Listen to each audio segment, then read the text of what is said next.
Короче, bir tane әзірлеймін бүгін. Білесіз bu нәрсе? Ни за что не угадайте.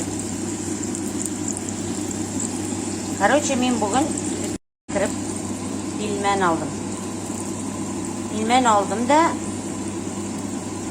үйге қайтып кетерге тиішім, ләкин шында біздің важный ғана звонок болды да іш бойынша кетерге туры келді. Һәм теге пельмен машинада жібіп бітті.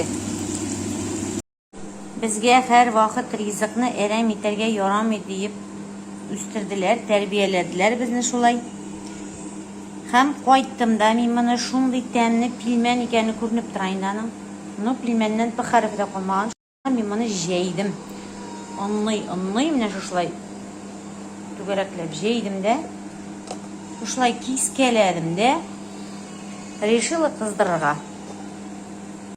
Аның тәмлелеген күрсәгез, пробовать итеп карадым, потому что пробовать итмичә бит инде тоже нәрсә пешергәнне белергә кирәк. Нык тәмле әйбер булып чыкты бу.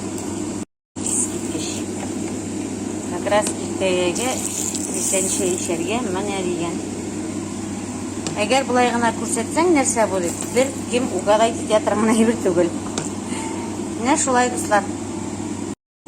Пельменнән яңа бер төрле ризык. Лайфхак. Алай-булай пельменегез рәсә, имейте в виду.